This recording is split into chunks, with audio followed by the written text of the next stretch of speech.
द्या, काय काम पुढं काय काम आहे माघाराजी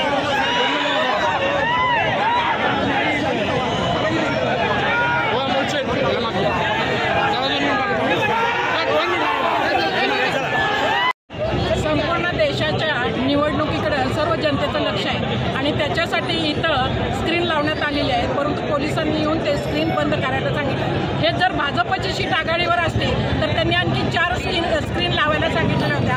अशा ह्या प्रशासनाचा आम्ही निषेध करतो।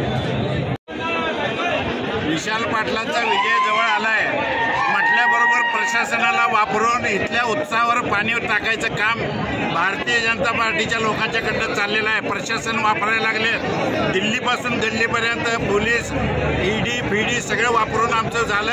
आता लोकांनी मत दिलंय आणि लोकांनी विजयाची संधी दिल्या, आता त्याच्यावर सुद्धा विजय साजरा करू नये हे जर सांगत असतील तर ह्याच्या एवढं काय वाईट नाही, यांची दादागिरी मोडूनच काढली पाहिजे। या पद्धतीनं जर लोकशाही चालवायची असेल तर देश चालवता येणार नाही।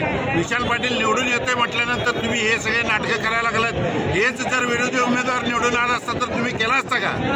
प्रशासनाला सुद्धा आमचं म्हणणं आहे की ठीक आहे, तुमच्या कायद्याप्रमाणे आम्हाला वागलं पाहिजे, परंतु तरुणांच्या उत्साहावर विरजण टाकू नका, आमच्या कार्यकर्त्यांना अडवायचा प्रयत्न करू नका। आज काय केलं, आता काय केलं त्या लोकांनी? त्यांचं म्हणणं असं आहे की स्क्रीनचं आणि ह्याची परवानगी आहे का नाही, आणि आता हातानं वाजवायला लागले त्याला परवानगी मागायचं काय कारण आहे? हातानं वाजवायला लागलं, हलगी आणि पारंपरिक वाद्य आहेत त्याला परवानगी घ्या म्हणायला लागलं म्हणजे काय? आता गाडीवर इकडे तोंड करून बसलं तर बोलणार काय? निवडून आलो याचं किती तुम्हाला त्रास झालाय ते कळायला लागलंय आम्हाला।